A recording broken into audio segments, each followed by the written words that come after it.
First things first, can you guys hear me? Am I coming through? I've had problems with this before, so I want to make sure this is working. Can you hear me? Can you hear me? Let's see. Someone say something. Let me hear you say yeah. No? Can you hear me? Can you hear me? Fabulous. Hello and welcome and delightful to be here and extra delightful to have you here. All right, good.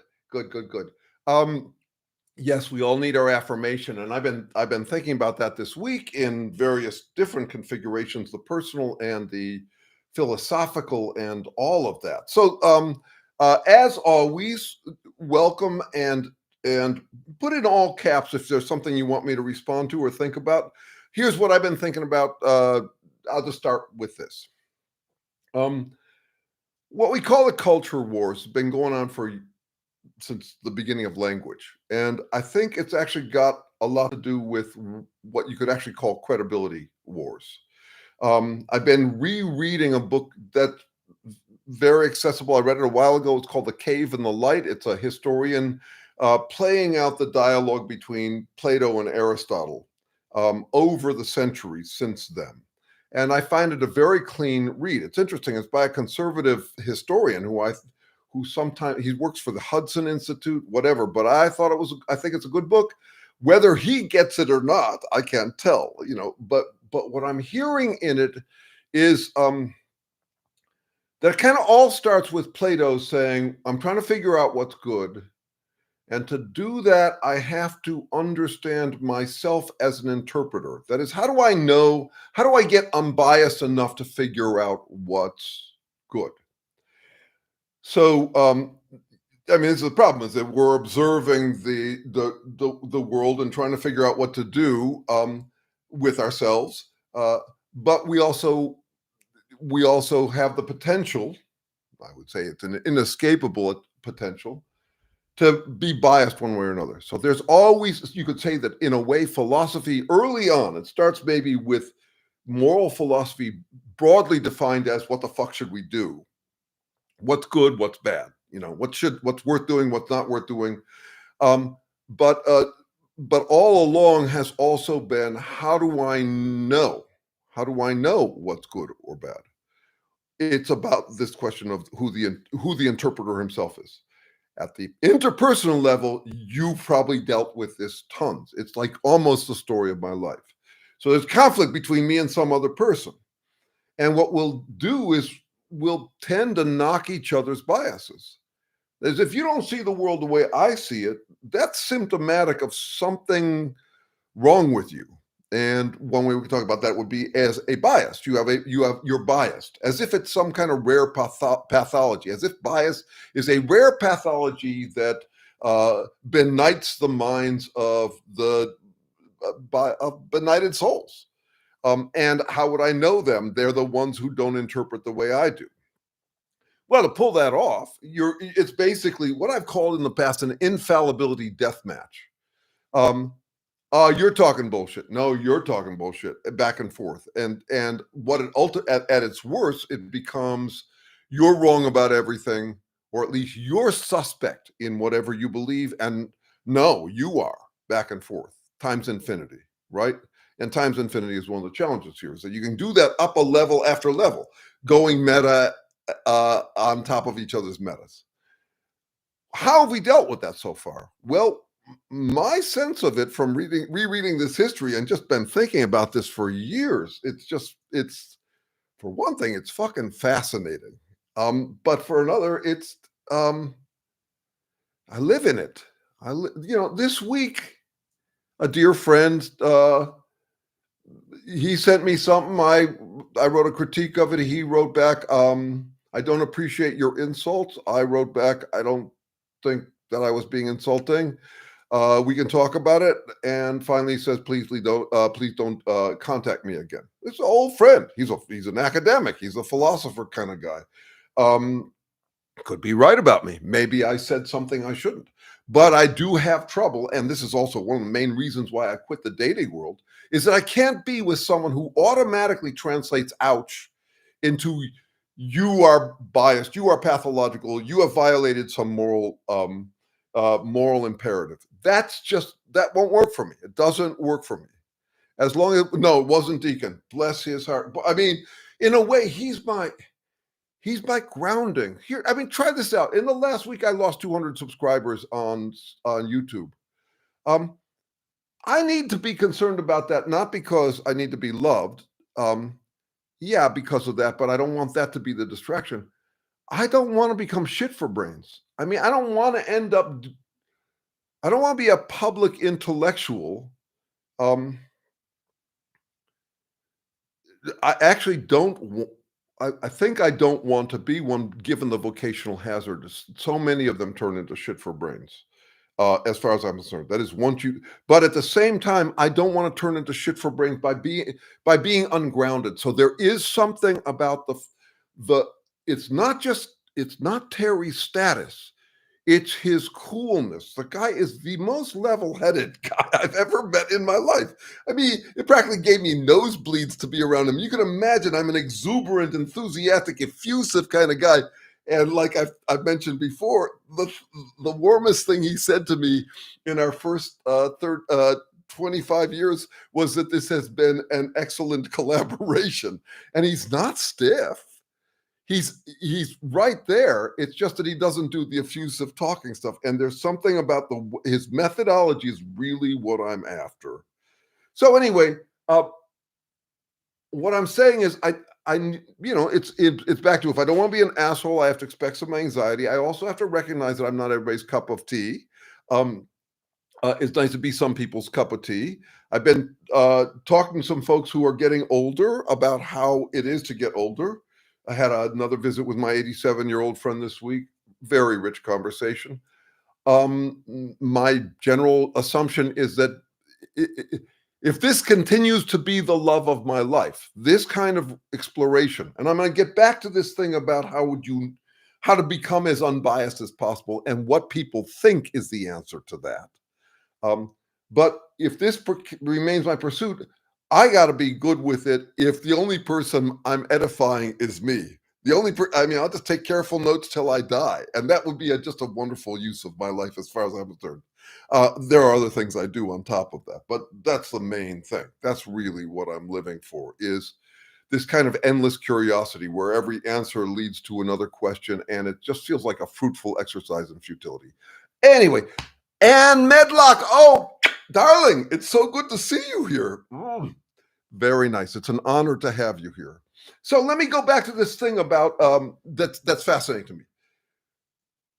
People start out wondering what to do. What's good, what's bad. You say moral philosophy, but writ large, it's not just about what everybody should do. It starts first with what all organisms are dealing with, which is what's functional, what's not functional. But with humans and with language, we end up with this capacity to wonder about the interpreters we are. Like, how would you know if you landed on the right, not the wrong guesses? There's a wonderful example of this in the work of Saint Ignatius. He poses a question. I don't care much for his answer. And I got his answer again from the chief astronomer to the Vatican, who is a buddy of mine. But anyway, the question is this. If you've got a nagging doubt, how do you know whether that's the devil talking to you or God? So in a way, that's the question way back at the beginning, which is, okay, yeah, this feels like the right thing to do, but how would I know? And in general, I'm looking back at the history of Western thought at least, and I would bet it's human thought. There are 3 moves. And we cycle through them ad nauseum because they're all trying to land on a complete, reliable, guaranteed, confirmed solution to that, to where you have what we call justified true belief.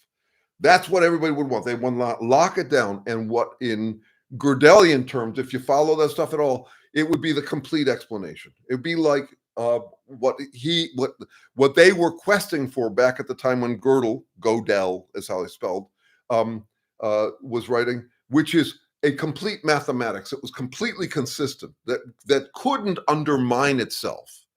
Okay. So the three moves are these. One is you align, it's a top-down completeness. You posit that there is a being, and this is exactly where Socrates, Plato, the whole Platonic thing is, that is, there is a pure absolute ideal in both sense, in that it's just an idea, but it's also ideal. The ultimate, it's infinite goodness up in the sky. So it's a top-down completeness. That is one of the standard moves. The lifestyle brand that thing has been run through. This is very much Plato's cave. It's I once was lost, but now I'm found. I leave the world of delusion. I am now seeing clearly. And Plato's right on the edge with this, because on the one hand, he's talking about a dialectical process, but on the other hand, he's talking like he has landed. Like this is the right way to live. And we should bar all of the other ways to live. We should, keep young people from being influenced by or contaminated, because we want to align society with the good up above. So it's completeness that's top down. Okay. By the way, it's I don't think completeness is possible. I'll get there in just a minute, but I think there's very interesting, rich work to be done. But that's one of the moves. The other move is bottom up. So when Gödel's writing, he's saying we're looking for not the ultimate complete recipe for how to live, but how to build up. This is reductionism. You start with logic or math or just a very pure, clean, unbiased, untaintable way of building to the truth. So this is the craving for deduction. Deduction, y'all know deduction. It's all men are mortal. Socrates is a man, therefore Socrates is mortal. That's irrefutable. If you start with all men are mortal, then there's no way that Socrates, if Socrates is a man, he wouldn't be mortal. That has been a craving for completeness from the start. You hear it in the Euclidean attempt in geometry, in the Pythagorean attempt. You're going to build up. We're going to start with the tiniest little granules. Reductionism is another way to gain completeness, bottom up. Okay? And then the third, so you got the top down like God, you got the bottom up. We're gonna build a tower of the granularities until we come up with something, and that way we can make sure it's absolutely clean. And then the third way is what I call the doctrine of foregone inconclusion. That is, there is no way to get it. You can say postmodernism, some versions of Zen and Buddhism have this one about it. But what are we after here? Well, we're after the right way to live, but it's not just that. We're also after comfort in our own skin. And that's why we would like completeness so much. I'd like to be done deciding how to decide so I could just decide. It's what I call robo-envy. That is, I would love to have the perfect algorithm. I mean, when I was at my most anxious and therefore most drawn to Zen and Buddhism like that, when I was at my most freaked out, I pictured a kind of calm where I could just handle everything. Never known to make a foolish move was Bob Dylan's version of that. It's like you're just off operating on automatic. It's second nature to do the right thing, and there is no reason to doubt. I'm saying that my read this week on all of human history is us nosediving into one after another failed attempt at completion. Top-down completion, bottom-up completion, postmodern, you can't know anything completion.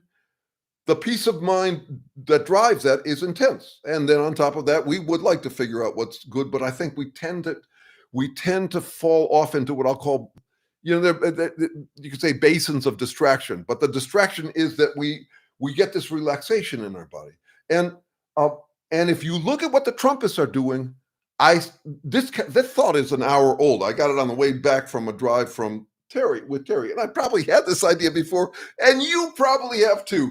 I don't care whose ideas are. They're lots of fun to play with. But when I think about what the Trumpists are doing, they're just hypercycling those three. On the one hand, it's top down. They're in charge. They have the absolute unbiased perspective because they're Christian or because whatever, because they represent the moral universe to the infinite. If it's virtuous, they've got it. The virtues are top down. They are into the nitsy stuff, like where they do a lot of. People say they're not subtle thinkers. I think they're incredibly subtle thinkers about other people's faults. They're just not about their own. I mean, but boy, can they nitpick. So that's a kind of a bottom up version. And then they always have this default, I don't care. Nothing means shit. Who knows anything? Since anything could be wrong, everything is equally wrong. It's a way of tapping out. I think they're cycling all three of those in hyperspeed. And you could say that maybe that's exactly maybe we're right on schedule. We've been cycling them in large, long loops through the beginning of history. When you look at what happens in Greece, what happens in Rome, what happens in the Middle Ages, what happens in the Renaissance, what happens in the Enlightenment, I swear there's a way in which I don't swear, but there's a way in which I suspect that we're just cycling those. Top down, bottom up, and it don't mean shit. And so I'm interested in that, and I'm also interested in what we can do to get out of that. Because actually, what I find most interesting about Terry's work is this kind of, well, it's recursive. Its topic is recursive. We're trying to interpret what interpretation is. We're trying to come up with a clear, unmuddled version of what it is, and we're starting with classical physics, and we're not getting to add anything, because another way we play out this top-down thing is through dualism. Dualism is you could say that theology is dualism. There's two realms. There's the physical realm, and then there's this other realm. So when we can't explain what's going on in terms of strict physics, for example, you are strict physics, but at the same time, you're doing things that most physics doesn't do. So what are we going to do? Well, we're going to posit this other domain that must be acting on it. I think of it as it's a wild card, trump card move. Wild card, trump card, because you posit it, it's like the supernatural, that scientists do this too. I swear, if you actually apply this kind of perspective to how scientists talk about information, it's pure dualism. They haven't explained what information is. They just assume it. It's another realm. There's this stuff called information that it's not stuff. It's like a non-thing thing, but and there's a lot of equivocation here. Information is merely when things toggle one way rather than another. So if a rock falls down this way rather than that, that's information, because it's a binary bit of measured information. And yet that's not exactly what we mean by you and me taking in information. So what I'm saying is the alternation has been through give up on the question, what they call in philosophy Mysterianism. Don't mean shit. Who knows? We could be wrong. Therefore, why bother even trying to guess?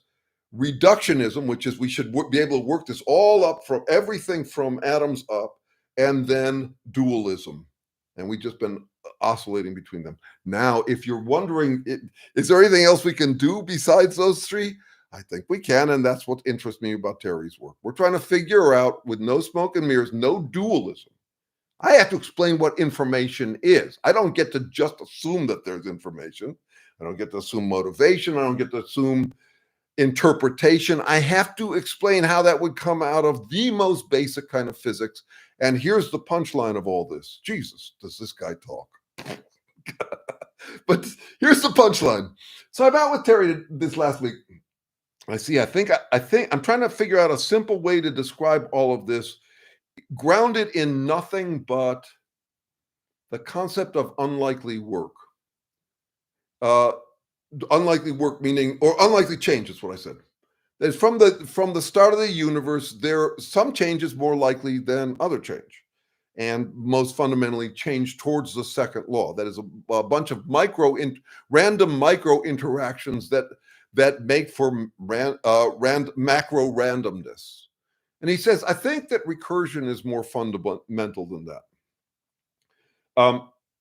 I'm still studying recursion to ground myself in it as much as possible. Obviously, I'm madly in love with the concept of recursion.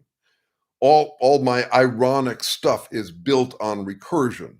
Recursion is pouring your conclusion back into your source of your conclusion. It's output reintroduced into your input. So when I say something like, no matter how much I chase the truth, it will never catch me, that's ironic, but it's also recursion. Um, when my dad said, I haven't lived my life in vain for nothing, that's recursive. But I'm also saying, let's see, if you don't play in my school, I won't think in your church. There we go. I get that. Yes, that's right. Double binds are recursion. Liar's paradoxes are recursion. So this is so let me ground it not in the physical yet. I think I can get there. I'm trying to get there as cleanly as possible because it's hard to translate this stuff and be without biasing it or without distorting it. So I'm trying to be as clear as possible at how our biases emerge and can never be escaped. And yet we still can do better and better in our fruitful exercise in futility of figuring out better and better ways to interpret. That's, I don't think we'll ever get to the completeness that anybody wanted, but it's sure useful to try before we die. And that's what I think we're all doing here. That's my goal anyway. I'm gonna get to this thing about recursion, but I also should say something about my energy levels. So 2 weeks ago, I quit doing sativa. No, I quit doing nicotine. 1 week ago, I quit doing sativa every night. I'll probably go back to it, but the main reason is I was getting chubby, and I was getting chubby because of the munchies. So I quit that, and the quitting has been easy. And then on top of that, I've been sort of fasting. So I've got dangerous levels of energy these days. Um, it's interesting. It's all interesting. Anyway, coming back to this, early on in this work, I came up with what I called the liar's paradox litmus test. It's got to do with recursion. It's got to do with some of the comments. Yes, Captain Spock, you're onto something that Otto Rank called partialization, which I would actually call I think it's a reverse name of it. It's where your little something becomes everything. Auto rank partialization is his term for it. And my term for it would be something like the infinitization. I forget what my term was for.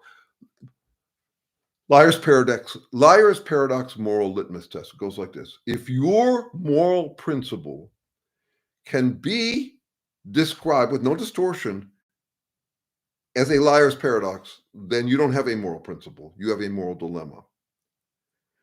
And I have yet to meet a moral principle that isn't actually a liar's paradox. So what I'm talking about is you are a liar's paradox. The liar's paradox is the statement, I am lying. Which, to make it clear, I'd state it this way. It is true that I am lying. Okay, if I'm lying, then that reverses this, and that reverses this, which reverses this, which reverses that, and back and forth. Wow, what happened to my lighting? Oh, let's see. Do I have some effect thing? Wow, let me see what happens here. It might be that it was. Did you guys see that? That was impressive. Oh wow, there really are two realms. There's a dualistic thing I was just negating. Okay. Liar's paradox moral litmus test. The liar's paradox is a statement about itself that negates itself. So take any moral principle you've heard or know or gets bandied about or people use against you. I swear, they all end up being liar's paradoxes. And then my aura just went to 100. That's what I get for getting off of nicotine. Those pouches were fun, but it's actually I'm delighted to see it didn't take me much weaning. I'm really delighted. I was a little concerned about it. That it might that it might distract me, I assume my willpower is a wimp, but no, my rule is I can't change me, but I can usually change my environment so it changes me. Those flashing beams, that's what it was, a message from on high. Okay, so let's see if you can guess at some of the moral principles. Anyone throw out a moral principle that you've heard or that you use and see see if we can. Let's see if we can make it into a liar's paradox. I'll go this far. The golden rule is a liar's paradox. And it actually is a self-negating thing, and therefore it comes down to a dilemma, a moral dilemma that people can say. So yeah, I want to get back to that, but let me give you a hint at where we're going, and then let's see if you can come up with some. You shouldn't be judgmental. Kind of an obvious one.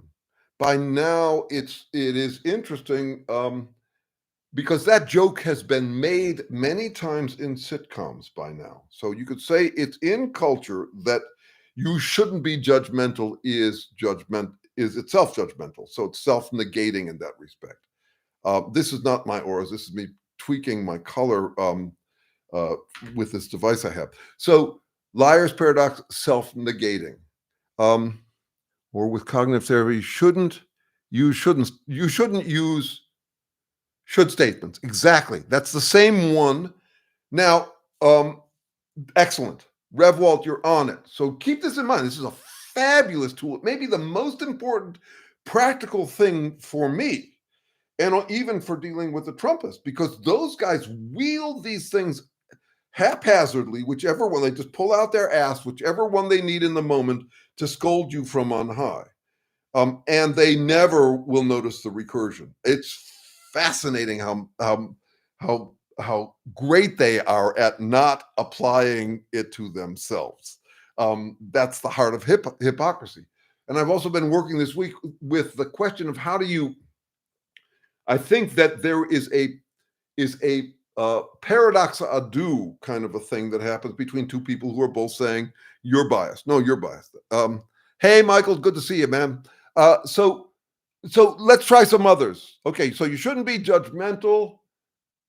Don't be negative. Come on. That's obvious, right? Do not be negative is negative.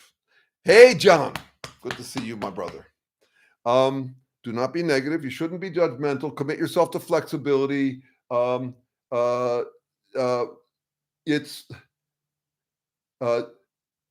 There's a fabulous array of them, and I wanted to see if you guys could pull out some more. I've got more I can deliver, and I don't think the golden rule is a rule at all. That is, it's a paradox. How you word it is a little complicated, but it's something like if everybody accommodated everyone, then no one would have to accommodate anyone. Now, there are three main moves I see people make with these. And I'm not sure if they map onto the three I was talking about before. Two of them do readily. So suppose someone said to you, well, you shouldn't be judgmental. And you said back, well, you just were being judgmental with me. So one move is that they could go granular. They could say, no, I wasn't being judgmental. I was merely saying, and then they'll describe it a different way. That is, they don't want to go to the point of, they don't want to, they're looking for an apple and orange relationship between what they did and what you said they did. Okay, so they say, you shouldn't be judgmental. And you say, well, that's a judgment. And they say, and that wasn't a judgment. That's apples and oranges. I was merely informing you of yada, yada, yada. You come up with a euphemism. And the other version of it, okay, so, and what you did by being, they say to you, is you were being judgmental, but I wasn't. So there's that move. So that's a kind of sticking to it as a principle. I've watched a couple of recent Jordan Peterson videos. This is what I was talking about earlier. Vocational hazard of becoming a public intellectual. The boy's going complete shit for brains, as far as I'm concerned. And I wrote a couple of weeks ago that we got to get better at anticipating which of these public intellectuals or free thinkers, dazzling free thinkers, are going to end up shit for brains. But he goes this route. So this is the reductionist. We can get what we could call litigious. We're going to get down to the minutia. This is where the Trumpists are at their most subtle in their thinking. It's the minutia, the fine distinctions that make it so they're always right, and their principles, whichever one they pulled out their ass this moment, is right, and then you're wrong. So there's that version of it. The other version of it is this. So someone says to me, you should be judgmental, Jeremy. And I say, Ha ha, you're such a hypocrite. You just said something judgmental to me. That just goes to show this is all bullshit.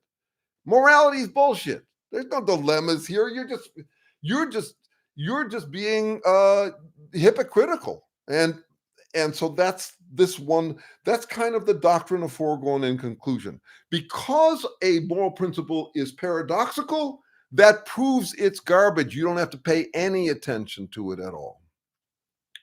So those are the two cynical moves.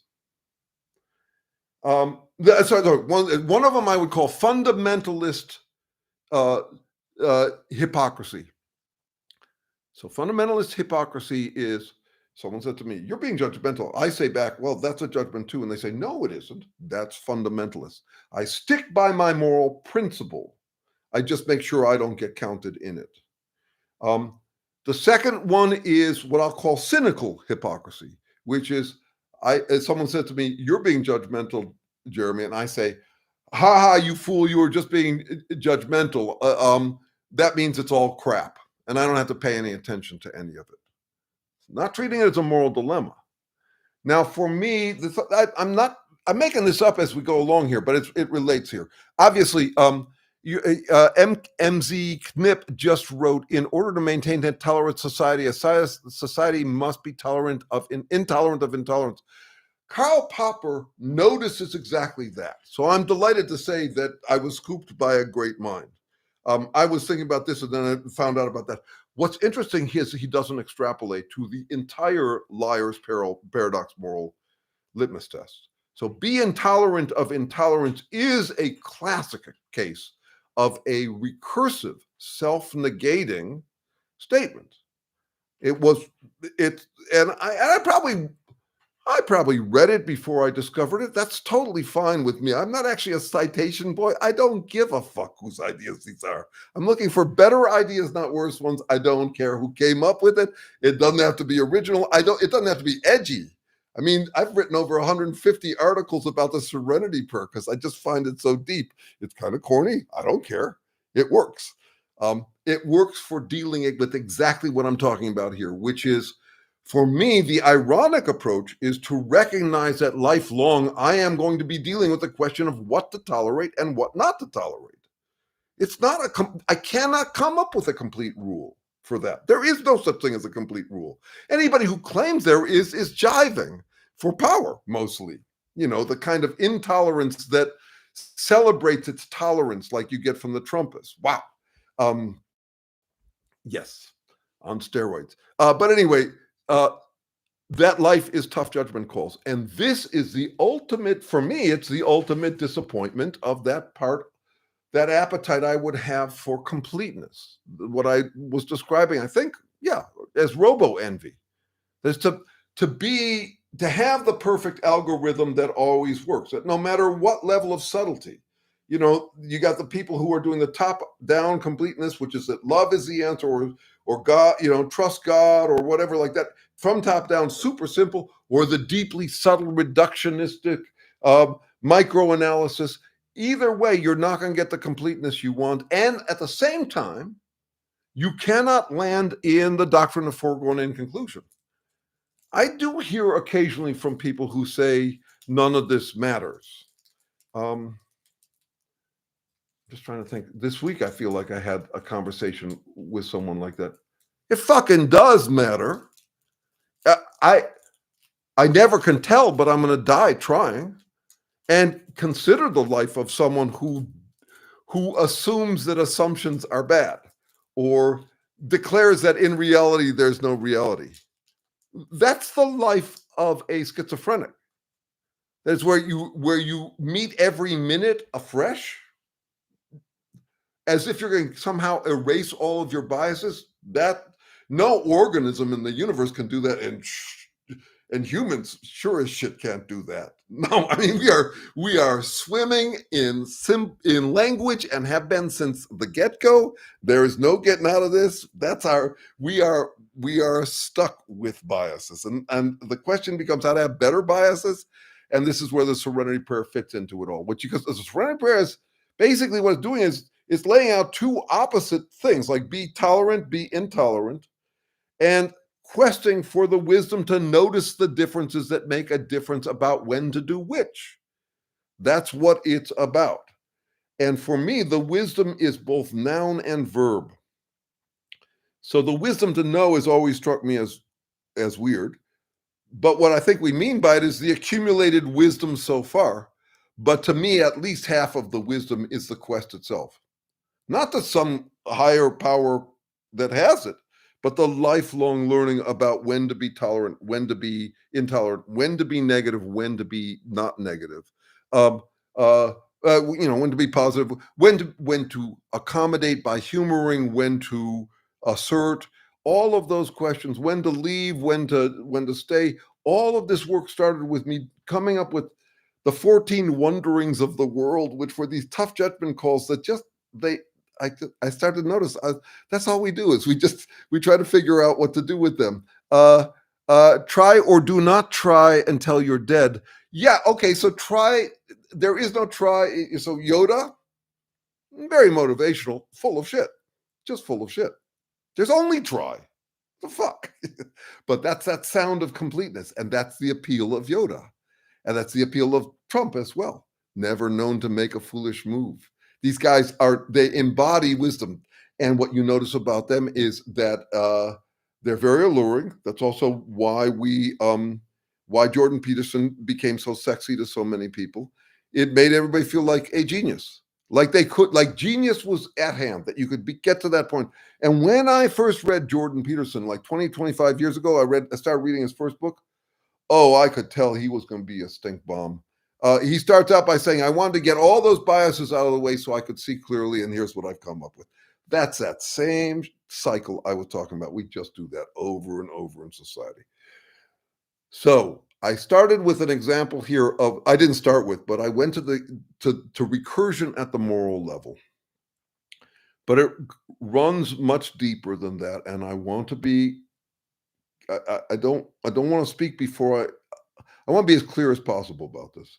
But recursion is a fundamental challenge in chemistry to work it out. And so what I'm going to give you here is half-baked and just a sketch of where I'm going. It's going to take a while to do my best job at it. I've taken many passes at it. It's one of the big passes with that book I wrote called Neither Ghost Nor Machine, The Emergence and Nature of Selves.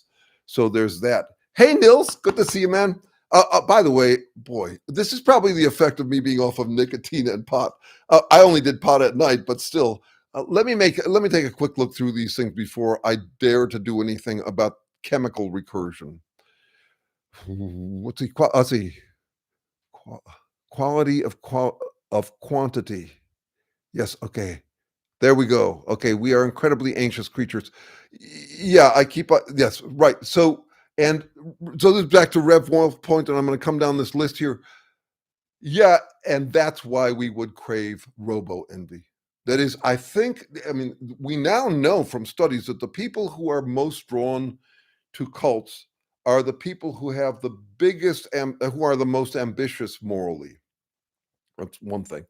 At a more personal level, the times when I quested for enlightenment in one form or another were always times when I was at my most anxious. It's this thing that I call I once was lost, but now I'm blind. That is, when you get a heavy dose of anxiety, you don't dream of being okay. You dream of being perfect. That's exactly what happened. You think about how religions have worked. That difference, the worse you feel, the more ideal. I just made that up, but it's actually probably pretty good. The worse you feel, the more ideal. The more you seek the ideal. So yeah, there's that. Okay. And I'm trying. You might have seen this new video, which lost me a bunch of subscribers all at once. 50 out of 21,000. So I shouldn't be anxious yet. But I think it's partly because I mentioned masturbation in there. I confessed that sometimes I masturbate. I will never do it on YouTube Live. I probably am. It's just a different form. But what I'm saying is compassion, empathy for my fellow human being, for you, for me. We are an incredibly anxious species. We don't make this point nearly enough. It's almost suspicious how little we make the point that we are incredibly anxious. I just want you to appreciate um, the difference between you and a chimp, you and a dog, you and it's also funny to me how many people, I mean, this is probably symptomatic of us neglecting how much of a difference having symbols or language makes to us. But many people say, well, you don't know for sure that a dog doesn't think like we do. No, I'm pretty sure. Uh, we would see signs of it. They feel, they have emotions, they have self-awareness, they have a variety of things that are related, but they cannot do, I will argue, the kind of thinking you do when you say, oh, shit, I fucked up with 10 years ago with this person, and since then, I mean, I think there's something wrong with me. I got a fatal flaw. Um, and and I don't know if people are ever going to like me. And what did they think when I did that thing? And what do they think of my butt? Um, and and what do I think of that? They don't have a right to think that about me. Uh, and how dare them? And none of that. You can't do that if you're a dog. What a relief to not be able to do that stuff. We're neurotic, and it's not our fault. It comes with language. We're swimming in concepts all the time. They're scary as a bunch of them are scary as fuck. And we have a real strong preference for the ones that are encouraging as fuck. That's the heart of it for us. So this is why I express great compassion and care for my fellow human being and also great wariness.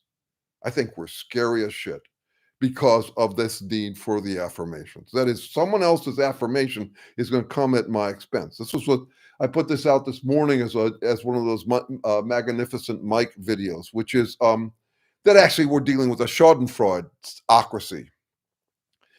The I think a lot of the joy and relief that Trumpists are getting is this sadomasochistic bling.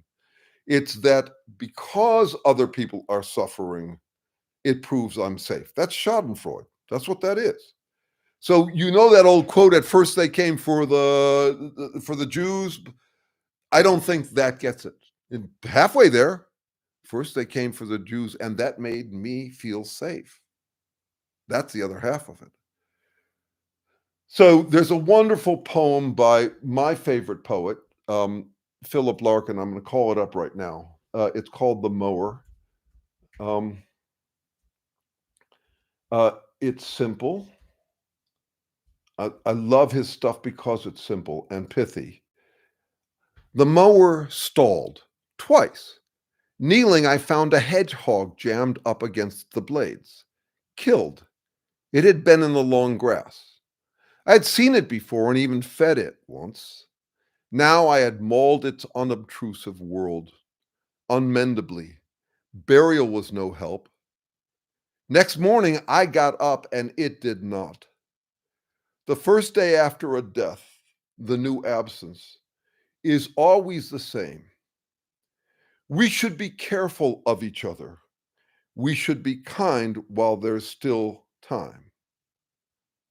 Now, I like it. I mean, reading it makes me kind of weep. Uh, but can anybody guess what the operative word there is? Given who Philip Larkin is, it's obvious. I think he's in my pantheon of romantic cynics. We should be careful of each other. We should be kind while there's still time. So I'm dealing with, this is back to this thing about tolerance. We have to be kind and fierce. We have to tolerate and humor and encourage and reassure people because everybody needs their sources of reassurance. And we have to kick in the ass someone who's let it go to their head at the expense of other people. We should be careful of each other. Of is the right word there. I'm really glad for it there. All right. Let's see. I was going down the list here. It's related to this topic that came up this morning with a wonderful new friend in LA, um, who was a Trumpist because she listened to Rush Limbaugh, and then on January 6th, she suddenly woke up and got really curious and isn't doing the "I once was lost, but now I'm blind" thing. We have a tendency to do oversteps in the right direction. Basically an overcorrection where you go too far the other way. He who's burnt by hot milk blows on ice cream, that kind of thing. No, hers is really clean. She went from way over on one side to this wondering in the middle. Fascinating to me. Why did I bring her up? Anyway, let's see. Let's see what we got here. A good sign. I don't know. A good theist says, God knows all. Yeah, so MZ Knip, one way to talk about it is that people will tell me that science is just another religion. Well, if you mean it's dealing with the same questions, yes. If you say it's dealing with the same questions less well, I'd even go so far as to say it's doing it as badly as religion. The question is, where does meaning, where does interpretation, as if something matters, come from? And religion at least addresses that. In many ways, science since the Enlightenment has denied that question. It's trying to figure it all out in terms of bottom-up reductionism, cause and effect, billiard balls and magnets. But science is different because religion claims the best story possible. And science has the best story so far. And yeah, you could counter that by saying, and I have had theologians say this. So, for example, I have a Calvinist buddy, ex-buddy. He doesn't like me anymore, and I don't like him. But I could say I love him. I hate what he does, but I also have no problem saying I hate someone. I mean, hate is another one of those paradoxes. But anyway, what he'd say is he's a Calvinist, and he says the Bible is the absolute truth, but it's open to interpretation. It's an ongoing question how to interpret that. That's a standard fudge move. That is, we've got the complete story from on high, but it's open to interpretation. And you probably heard me say this before. It goes without saying, but bears repeating. The Bible is sold as the one complete instruction book, but it reads like a catalog of rationalizations. And that would be true of any sacred text from my perspective. Okay, if you don't pray in my school, I won't think in your... Let's see, if you don't pray in my... That one I'm going to have to think about, Captain Spock. If you don't pray in my school, I won't think in your church. Yeah, I'm not sure where I go. I have to look up Otto Rank's relationship with Ananias Nin. Okay, my aura just went to 100. It's probably down from there by now. A message from on high, those flashing beams. That's right. I see. I'm having the same problem. There's this word about cognitive therapy from Rev Walt. Yeah, I like nonviolent communication as far as it goes. It doesn't go all the way. This is what I call insight overreach. We have a revelation and we suddenly extrapolate it to everything in the world. That's that appetite. I think I talked about it last time. I even recited a poem I'd written about that kind of perma-affirmed approach. We were legends in our own minds again on the soccer field. Okay, I'm glad to hear that. I'm keeping track of the score. I've got the scorecard. Judgment. Yeah, so notice this, Captain Spock. You say judgment is the difference between poison oak and lettuce. So if someone said, don't be judgmental, and I said, well, that's a judgment. And they said, no, it's not. It's a discernment. I'm being discerning. I'm telling the difference between something toxic and something nutritious, between poison oak and lettuce. I do know one guy who was trying to clear all the poison oak, and so he started a fire. He did a bonfire of the poison oak, ended up with it in his lungs. It is poison. Okay, that's what I have called a sin antonym, and you really got to pay attention to these if you're going to do the wisdom to notice the differences that make a difference thing, rather than glossing over them. So, is there a difference between judgment and discernment? Um, no, they're the same. They're and they're actually what I have to explain from the ground up, from no discernment before life to the first kind of discernment, and that's what that origins of life work I do, the autogen story, is about. This is a hypothetical, strictly chemical system that is able to respond discerningly in the most primitive way. This is before DNA. This is really simple, and yet you would need this kind of a toehold in order to get evolution going in the first place. You'd have to have something trying to guess right. And it wouldn't be doing it consciously, wouldn't be doing it emotionally, wouldn't be doing it with DNA. So anyway, I'll get back to that maybe. But in the meantime, uh, just to give you an example, so synanthomen means same denotation, opposite connotation. A classic example for me would be love and addiction. Love and addiction denote the same behavior, doing dedicated work to maintain something you're dependent upon. That's my definition, to be beat by a better definition, but it's a real operationalized one. And it's based on this, which is, of all the things I could do, let's say if I loved my partner or was addicted to my partner or addicted to heroin, I don't care what, we're just talking about the denotation, the actual behavior.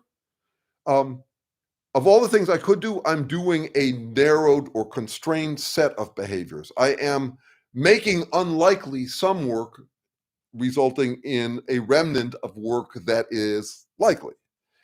And that would be work that maintains something that I depend on existing. So that would be true of a Trumpist who is going to the trouble of buying a hat so that he feels good about himself and supports Trump.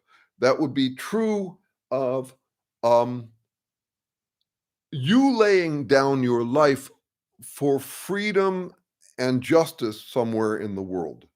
You're doing dedicated work. Of all the things you could do, you're doing a limited set to maintain something you depend on. I don't care what it is for the denotation side of it, for in my moral process. But here I'm just trying to employ the power of neutral thinking. I'm saying if you're doing dedicated work to maintain something you're dependent on, that's a kind of behavior. And you can end up with a codependence. Once again, not a negative term to me. I'm codependent on you guys. I am by now. I mean, I could get over it if y'all left me. If I admitted that I ever masturbated and y'all left, I could get over it. I'm not that dependent, but I am really grateful that you're here. And to some extent, I'm assuming that for you to have, of all the things you could have done today, that you showed up here is a kind of doing dedicated work to maintain something you're at least to some degree dependent on. I'm not saying all the way dependent. Here's an example of that, how that plays out. And by the way, in economics, this is called elasticity of demand. It's actually got a name. So I am in love with or addicted or I like or I prefer. I mean, there's a whole range, like and love at one extreme, hate at the other extreme, addicted, indifferent, whatever. But so think of it as a gradient, but I am, you could say by now, addicted to grocery stores in that I do all sorts of dedicated work to maintain my access to them. We can say that we're codependent upon each other, but it's not any particular grocery store. If one of my grocery stores disappeared, I would then go to a different grocery store. But at present, I'm not really able to grow my own food. I forgot how to do that. Actually, my grandparents did. I could maybe get it back. But anyway, love and addiction, what is the difference between them? Prognosis. That's all. If I look at your partnership and I say, ooh, this can't end well, I'll call it addiction. If I think it's going to end just fine, I'd call it love. So that's a synantonym. Be very, I think you'll save yourself hundreds of thousands of dollars in your life if you keep that stuff going. Anne Medlock, love having company opposing the golden rule. We had a conversation about this a while ago, and I wasn't sure where you stood on that one. I know Anne from Facebook. It's an honor to know you, my darling. Really. I mean, someday we ought to actually talk. We've only texted or done that kind of thing, but you're a mind after my own heart. That's what it is. Um, yes, I want to be you when I grow up. Um, so yeah, I'm glad to hear that because I haven't known. I mean, you got this affinity to soulnet, and I haven't read much there, but I have that feeling, a little discomfort around it. It's a swagger of completeness that comes from a kind of righteous indignation. I mean, who knows? I don't know. I'm talking about something general that is another reason why I lose subscribers, I'm sure. Is I'm saying this is a universal Me Too movement. Anytime I can scorn someone else for their biases, I am very likely to be tempted to say that it proves I don't have biases. Because I can spot someone else's biases, because I can see that they're sinful, it proves that I'm saintly. What I call defaulty logic. Since they're wrong, I'm right by default, or what I call exempt by contempt. That I have disdain for that trait in someone else proves I don't have that trait. The liberals have been doing this a long time. The Nazis have been doing it a long time. The right wingers have been doing it a long time. The religious have been doing it a long time. Spiritual have been doing it a long time. Scientifically, the Richard Dawkins have been doing it a long time. That's where I got hooked on all of this in the first place, was the sense that I was a genius, that for having read his book. That was the New York Times reviewers' comment on the book The Selfish Gene: makes every reader feel like a genius. And that's exactly how I got hooked. The question for me is whether you go beyond that, whether you get hooked on these questions, often packed with an answer, but that you don't buy the bundle, you buy the question. So I've mentioned this before. God, I've mentioned everything. I don't want to bore you, but I also don't want. I know how brain Velcro works, so I'm gonna say it again. I taught for years. I taught the general social sciences in an art school, um, and a lot of people. It was mostly an audio recording and video school called Expression College for the Digital Arts. It was great. I got to teach all these um, minds that hadn't necessarily done well in high school. A lot of them are friends still. It was delightful time, but a lot of them were pouring lots of money into going to the school because they realized that they could make beats. So they had the basics of playing music, they thought. And since there are low barriers to entry in certain kinds of pop music, for example, hip hop is there are some hip hop artists who don't bring much to the table. And once you're in the realm of music without virtuosity, that is, where you don't have to play it in real time, where you can just program it all, it's easy to be impressed. It was even easy when I started playing bass at 15. I was totally impressed with what I could do and didn't get much better. I'm drawing a parallel between that kind of made me feel like a genius feeling I had when I started playing bass, or when these guys started playing electronic music, and um and whether you get past that. So many of so many of us are hydrated or inspired by a question that came bundled with an answer. And if you can say, okay, I really buy the question, I don't necessarily buy the answer, and I have to think about how I'm going to shop for a better answer, that's a gateway. And I don't begrudge the gateway drug. I am glad that I started out with Richard Dawkins. I'm glad that I started out with evolutionary psychology, even though I consider those both to be insight overreaches at this point. Um, they were the springboards to my next question. And so the question is whether you would land on an answer and stay there, or whether you use it as a springboard to next questions. Um, uh, that's back to the question of completeness. When with that feeling that you're complete. Okay, good Lord. Um, I mean, okay, let's see. Like an error in a computer code. Let's see. Yeah, okay. RevWalt, I'm going to come back to this one. And once again, if you got something you want me to address right away, this is such a weird format where I'm just talking for an hour and a half and you guys are typing. If you want me to have something to address right away, do it in all caps, please. And I won't think you're shouting at me. Like an error in computer code. I want to come back to that because I want to come back to recursion and and recursion aversion. We have an aversion to recursion because we'd like things more complete. Feel that in your bones if you can. Think about how much better you feel when you hold a principle like the golden rule as a principle, not a dilemma. It's the golden dilemma. It's the golden paradox, is what it is.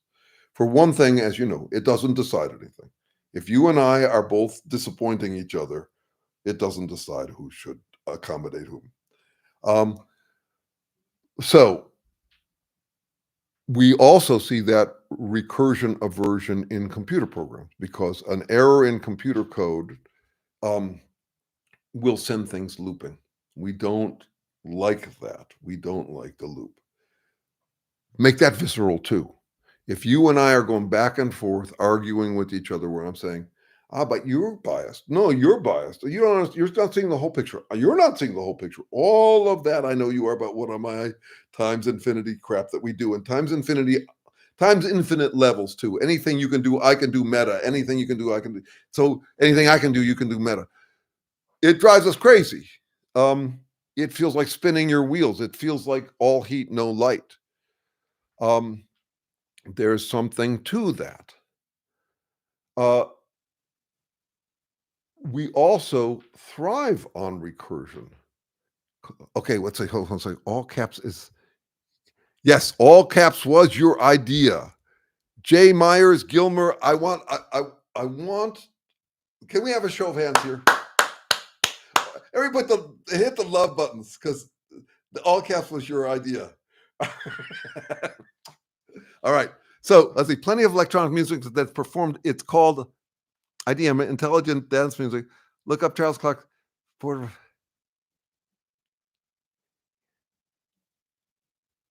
Okay, I think what you might be pointing to is, if you're talking about layering, you might be talking about how there is recursion within it. And that would be interesting. I think that's probably true.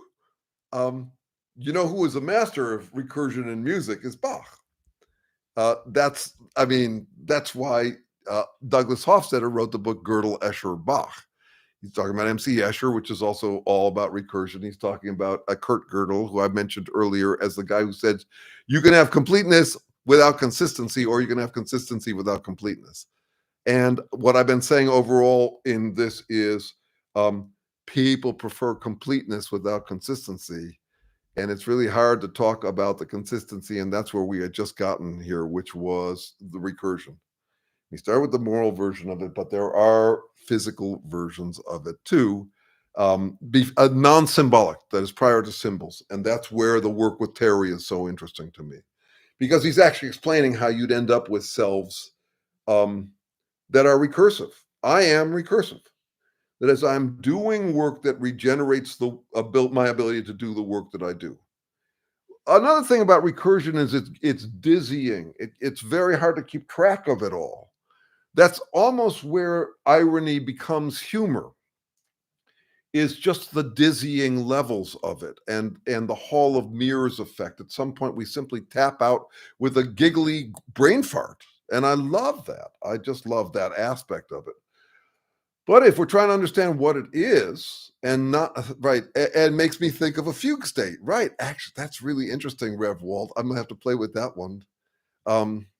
Yeah, I'll also ask Terry about it. He's a neuroscientist. He's wonderful that way. I mean, it's like taking walks with an encyclopedia. The guy knows this stuff inside and out.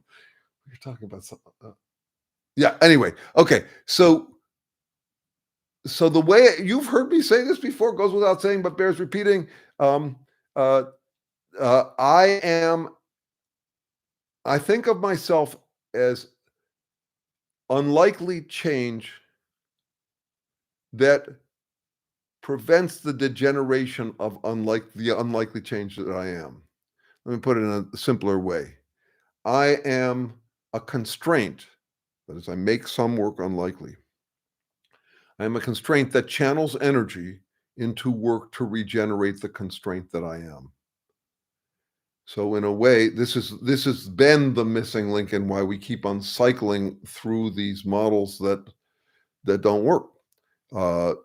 Ghost or machine models, is we're not paying attention to what doesn't happen. So a thing like me is very unlikely to happen in in basic physics because I'm maintaining myself. I'm making unlikely my own death, and I'll do that as long as I can, and I can even pass it on and have to some offspring. My capacity to do that. I even pass it on a little in my ideas. My ideas are unlikelifications. I think of ideas or words as basically part of a. They're not arrows. They're narrowings. They're like 20 questions. There's As I start a sentence, you don't know where I'm going, but by the end, I have honed in on a narrowing. It's not a pinpoint. It's a narrowing. It's not a bullseye. It brings you in a general direction. So when I think about reincarnation, I call it real incarnation, and my my limerick about it is reincarnation is real. Just how will reduce its appeal. It's your seeds and your deeds, not your soul. It recedes, hopping off after once round the wheel. So whether we're talking about the ideas that pass on unauthored, I mean, I won't be around to care whether they're authored by me. I'm just kind of a feeder. Uh, I, I did some kind of delta work that brings a bunch of shit together and runs it out into the ocean, and beyond that, who knows what. But um, but one way or another, I am constraints that channel energy the way I'm channeling what I had, some tofu I had this morning, into breath, into the microphone, into your minds, all that sort of stuff. Channels energy into work to do what I can to maintain the constraints that I am. I've never really applied it to the ideas exactly, but I know that that's what I think I am physically, and I also think my ideas are in that sense physical. They're nothing but physics, but they're physics that gets interpreted. Hence, back to that cycle, back full circle to the question: what is interpretation? How does it work? And that's a longer conversation than I dare this time. I'm sure I'm going to get to it sometime. I'm working on trying to state it as clearly as possible, as simple as possible, no simpler. On this walk with Terry this morning, we've been talking about it this way. An idea takes two basic forms.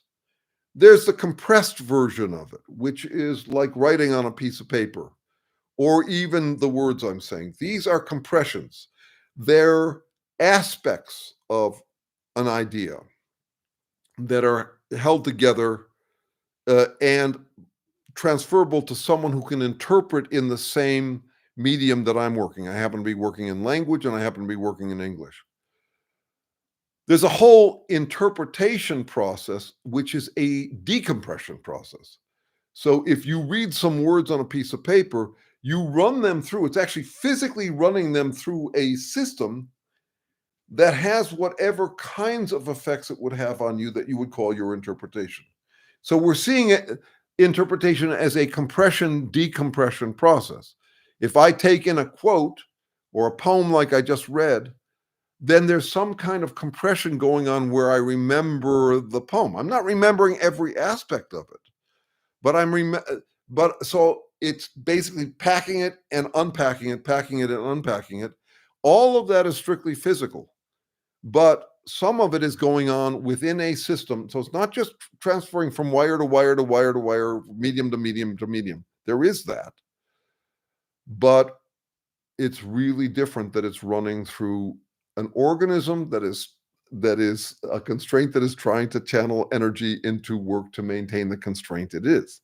The wisdom I've accumulated over 3.8 billion years. I mean, I wasn't around for most of that, but there was a whole lot of it already packed in me. All my adaptive traits in development, in gestation, in childhood, all of that, all of the stuff that we could say the grand mass of it is intuition. That's all work that works to keep the chemical system working in its workspace.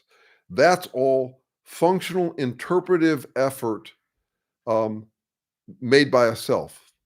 That is what is a self? It is a constraint that channels energy into the prevention of the degeneration of the constraint it is. It's recursive from the bottom round. Round and round. It's a work cycle. Um, and uh, and so we have this love-hate relationship with recursion. The aversion tends to lead us to completion. That is wait a second, I can't figure out what I am as a physical thing. Therefore, I'll pretend God poured this magical secondary substance into me, or that natural selection is some kind of force that does that, or that I'm just information, like I'm just my DNA, or that it doesn't mean shit because I'm just atoms in motion. Um, some kind of completion. Um, and I'm saying, if you can get thrilled by recursion the way I am, tickled pink by it, and the way it maintains the worst things in the world and the best things in the world, including my own wiggly life, which is full of change. And yet I would not say that change is the only constant. No, there's constancies as well. There's temporary constancies. There's provisional commitments. There's also, paradox ends up being where I find my joy and peace of mind. It's not the peace of mind I was after when I had robo envy and wanted to become an enlightened being who had the perfect algorithm. I didn't get that. That's not going to happen. Um, uh, but it sustains me in a and yeah. So recursion. I want you to. I invite you to find the joys of recursion and be tickled pink by it and terrified by it. An example of terrified is that um, the civilization is very likely uh, to die from recursion. There is something recursive about any totalitarian movement. Um, I laid it out in one of my MAGAnificent Mike videos this week. Uh, that I'm trying to remember how it went in it. Well, you're right no matter what. Here's one version of it that I've talked about for years. It's a self-winding movement. If you agree with it, it proves they're right. If you disagree with them, it proves they're right. It's kind of a rectifying recursion where everything is self-affirming within them. I think of it as a hermetically sealed hermeneutic. That is, their belief is that they are right no matter what. Everything proves they're right. They're self-winding. It's basically a ratchet. I'm a ratchet. That's what life is.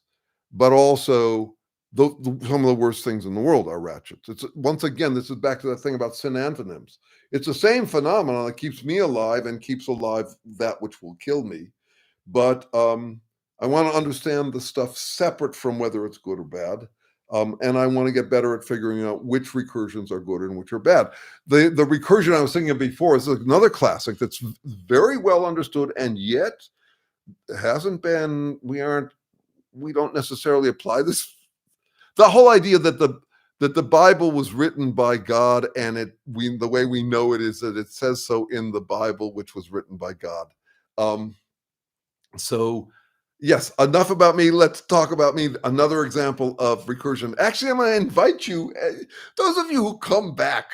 Um, I want you to consider why you would do that to yourself. But if you are going to come back next week, I want you to do this.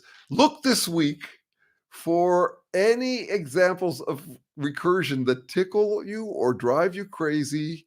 Just any example of the kind of thing we were just talking about. Enough about me. Let's talk about me. The version of that that's more classic is the Groucho Marx version. Enough about you. Enough about me. Let's talk about you. What do you think of me? But that's the same recursion thing. You're looking at things that you pour back in on itself. What do you get when you cross an elephant with a rhinoceros? Elephino. That's recursion. Who's on first? What's on second? That's recursion. Peekaboo is recursion. Laughing at you or with you is recursion. All of those things. I swear the joyous way to not land in life and still be landing because you got to land. You can't just float. I'm not trying to let go and be unattached and all that. This stuff matters, is irony. And irony is basically about recursion. That's what it is. And I've had three words for it. There's irony, but I actually call it dirony, which is dire irony, because it is not just funny. I mean, I could slip on a banana peel, and if I survive, I'll laugh. If I split my head open and I die, that's dire. That's not funny. It's tragic comic. That's the problem with irony. And then this last week, because I was realizing, I started making these MAGAnificent Mike videos, and I was playing something. I'd been inspired by that thing, the Malcolm Gladwell thing about the satire paradox, or the satire paradox, that if you make it obviously funny, it's a form of self-titillation, like I'm serious and they're fools. I didn't want to play it there. I wanted to play it serious. I wanted to method act. I wanted to channel that approach. But I realized at some point I should probably say something, because I was beginning to get some pretty vicious notes from liberals. I was getting support from some Trumpists. Just how you play it. I mean, I want to play it on that edge, but I also thought I would send a note to all the people who might have thought that I had just become MAGA, like Russell Brand. These public intellectuals or free thinkers who become totally shit for brains. One of the guys I parted with this week, this philosopher, I had once said to him, you seem like the kind of free thinker who would take quite well to dictatorship if it was offered to you. Now that was an insult. And so I can totally see why he'd have had enough of me by then, and that's fine. But anyway, I wrote it up as irony. O-U-R. It's our situation is ironic here on earth in this life. It's the collective, it's our dire irony. Jesus. Yes. So that's where I've chosen to live unstably in wiggly me in this wiggly world, enjoying some wiggly glee. All right, all that. We're winding down here. Jeremy's gonna need a nap after this, for fuck's sake. Let's see. To always outpace my knowledge, questions more than I answer, and enjoy the flavor of humble pie. Yes, and I don't want to land too happily there too. I'm going to just mention this. So any one of these landing places, you bring the next question. So I do have friends who will celebrate their openness. I love learning. I'm not saying you're doing this, but I certainly it gets done, and you probably heard it before, which is I'm exceptionally receptive. First of all, I'm not. I have this kind of relationship with the truth. Another ironic statement that's been important to me over the years. No matter how hard I chase the truth, it will never catch me. I recognize this about me. This week, coming off of the nicotine, and also just getting old and all that, there were times this week where I noticed myself saying, no, I want a premium. God grant me one reason why I don't have to pay attention to this idea or that idea. And one of the reasons for that is it's expensive as hell to change your mind. We just got to appreciate that.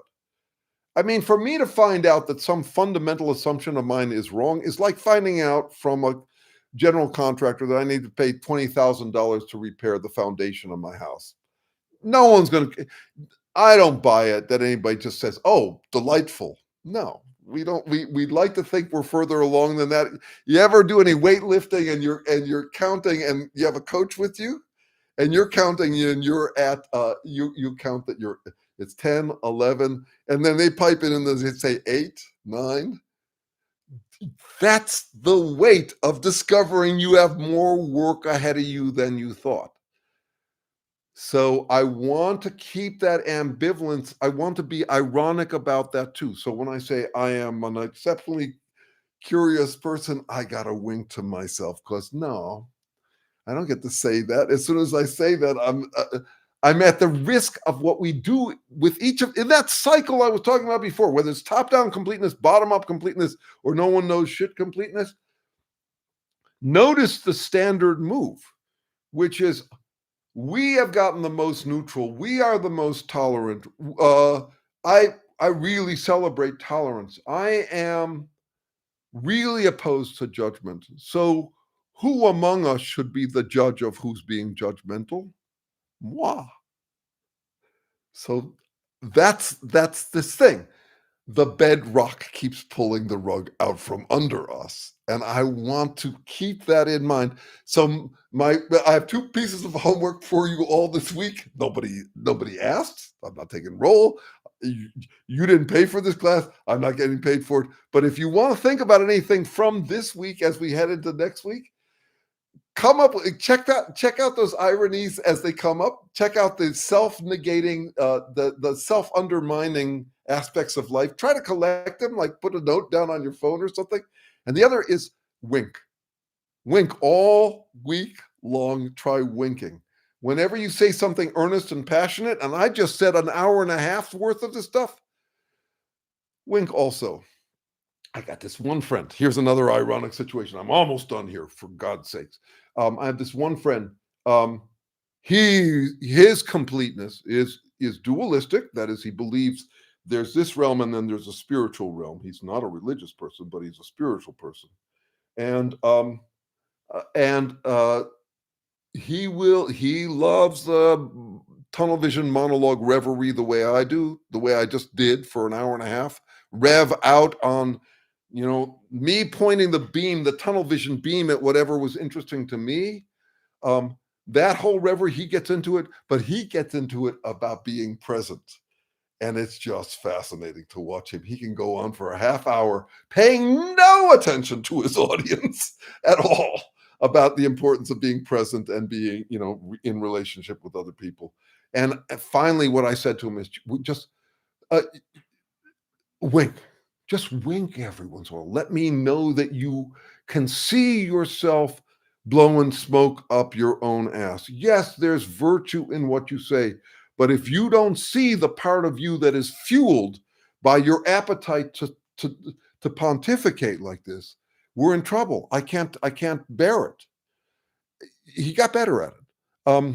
So the two things this week. Okay, to pay off. Let's see. I'm clearly not paying enough attention to my audience in my sales pitch for being present. Hold on a second.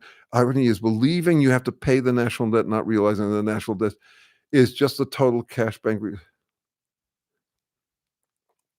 Okay, so I will end with this mercifully, not nearly mercifully enough. Let's say I offer about intelligence on other organisms.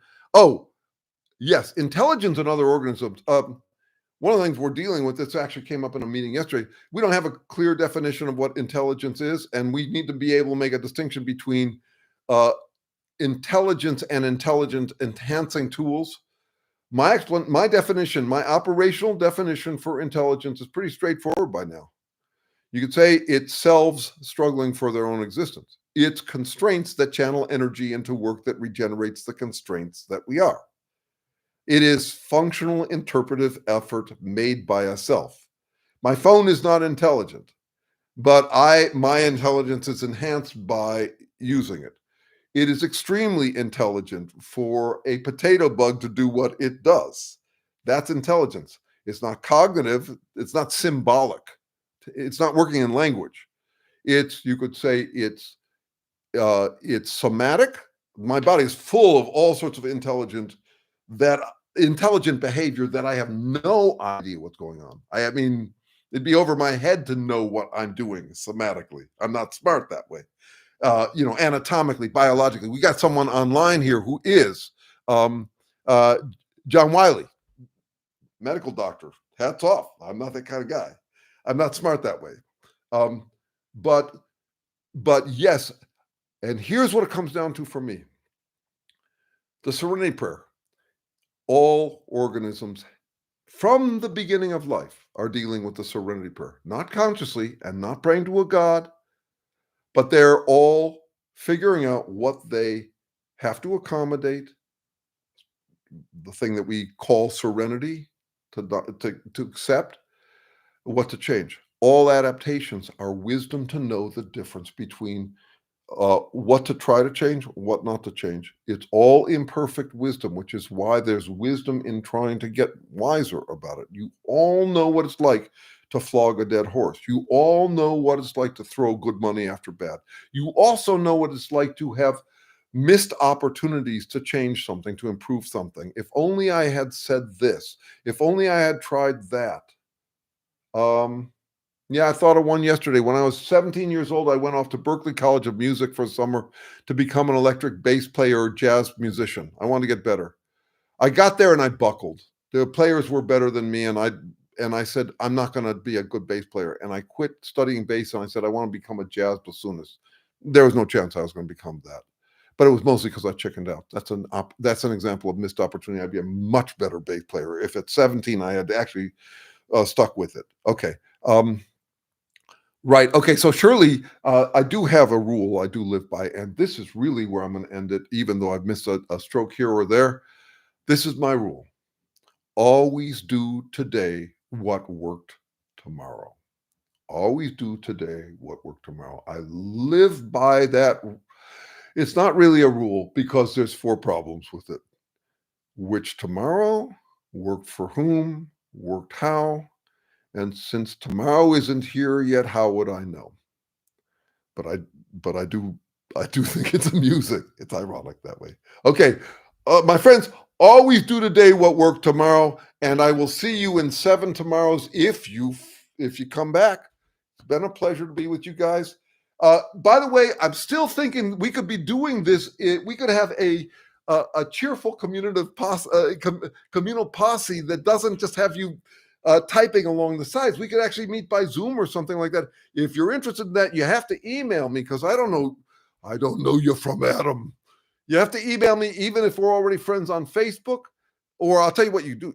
You go on Facebook. I do encourage you to find me there if you're interested in the kind of drivel I dribble. I'm Jeremy Unsure Sherman there on Facebook. But one way or another, I need your email address so we could set up something where we could talk, where you'd actually get to use your mouth and not just listen all the time to my mouth. I'll try to wink more and maybe even show up on time for once. Kelvin, you don't have to show up on time. This recording goes on. You can come back and watch these anytime. I don't know how you do it. Naomi walked in on her husband having sex with Naomi's best friend, Rivka. And Naomi said, Rivka, I have to, but you? So that's how I feel about all of this work. I have to do it, but you? I'm glad you enjoy this intercourse enough to come back. Come back next time. I'll be here. See you in a week. Love you guys lots. Take care.